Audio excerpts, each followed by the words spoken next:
Di nuovo buongiorno da Palazzo Labia, Venezia, sede della RAI del Veneto. Continuiamo con il nostro appuntamento con le tribune elettorali del Comune di Venezia, capoluogo di regione, che andrà al voto il 24 e 25 maggio prossimi.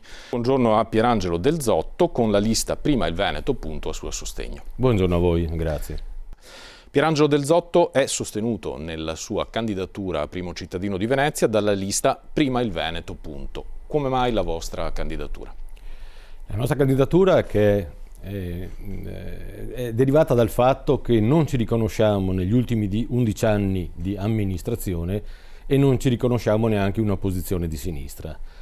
Prima il Veneto Punto nasce come associazione nel 2013 e diventa movimento nel 2014, movimento identitario composto da persone che vivono in Veneto, più che altro a Venezia. Ci poniamo come obiettivo quello di cambiare il volto della città che è stata calpestata dal nostro punto di vista da una visione eteroguidata, filoguidata da Roma. Sostanzialmente chi ha governato Venezia negli ultimi 11 anni, ma anche precedentemente, non risponde ai veneziani, ma risponde a Roma, alla stanza di bottoni di Roma. Noi abbiamo una lista di 36 persone e in merito volevo dire una cosa. Molto spesso quando si fa una lista c'è la riserva di un terzo e due terzi, un terzo di un genere e due terzi di un altro genere. Si dà per scontato che il genere debole sia quello femminile. Difatti si parla sempre di quote rosa, ma le regole dicono ci devono essere 12 di un genere e 24 di un altro, quindi potrebbero essere anche quote azzurre. Noi abbiamo bypassato il problema presentando una lista di 18 donne e 18 uomini. Non l'abbiamo creata apposta, si è creata da sola e quindi noi abbiamo da questo punto di vista il massimo della democraticità. Nella nostra lista abbiamo persone che hanno avuto un ruolo importante in politica, tipo l'onorevole Corrado Callegari, tipo Paolo Pizzolato, che è stato amministratore unico di Veneto Agricoltura, tipo Lucio Gianni, che è stato vice sindaco di Chioggia. In merito mi presento brevemente. Io sono stato assessore al bilancio in provincia di Venezia, di mestiere sono revisore degli enti locali, quindi vedo da controllore quello che fanno gli altri comuni. Sono stato revisore in parecchi comuni veneziani, tipo Santa Maria di Sala, Mirano, Vigonovo, Marcon, e anche in comuni della provincia di Padova, tipo Albignasico. Sono stato presidente del collegio di sindaci dell'ULS 12, quando era 12, ho fatto 2 mandati all'Ater, quindi credo di avere la capacità di gestire quello che i cittadini veneziani vorranno darci. Mi rubo 10 secondi per dire che la democrazia si manifesta in molte maniere. Mi hanno detto, e ho le foto, che hanno strappato tutti i manifesti dei tabelloni meno che uno. E quindi questo mi fa porre delle domande. Poi, se avremo più tempo, dirò anche quell'uno che non è stato strappato. Va bene, grazie a Pierangelo Del Zotto. La lista che lo sostiene è Prima il Veneto, punto. Le vostre priorità invece quali sono? Sì, premesso che ho sentito dei passaggi ideologici, richiamavo prima che i 2 principali candidati in qualche maniera devono rispondere a Roma. Noi non dobbiamo rispondere a Roma. I nostri 3 principali punti sono ovviamente casa, lavoro e salute.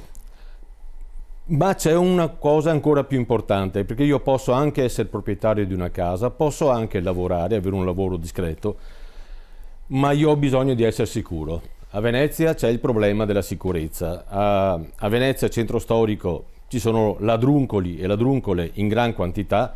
A Mestre, lo sanno tutti, c'è il gran mercato della droga.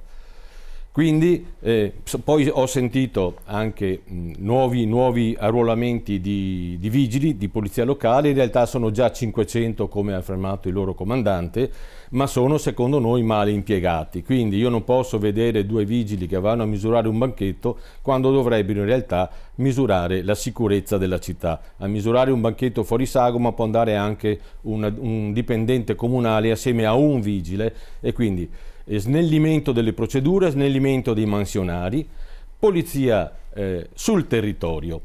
Poi, se ho sentito parlare di trasporti, io abito al Lido, sto ancora aspettando i 2 mega ferry boat che dovevano entrare in servizio nel maggio del 25.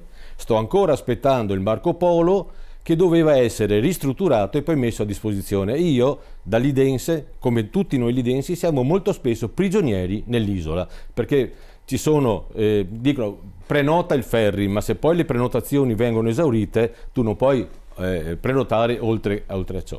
E poi al Lido, tanto per aggiungere, abbiamo un grossissimo problema, la pista ciclabile. Si sono inventati una cosa terribile che ha devastato il territorio, ha fatto inferocire gli abitanti del Lido.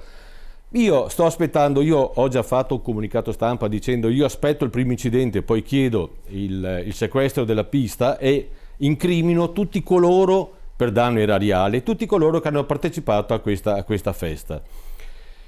E per quanto riguarda poi Venezia, si dice ma la sicurezza, ma allora io mi chiedo, questi ladruncoli o questi spacciatori arriveranno da qualche parte?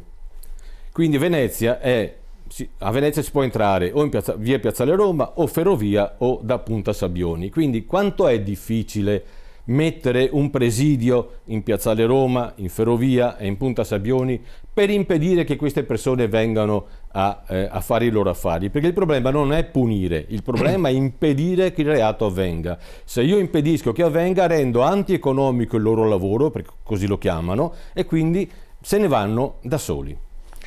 Grazie a Pierangelo Del Zotto. Prima il Veneto, punto, è la lista che lo sostiene alla corsa a primo cittadino della prossima amministrazione comunale di Venezia.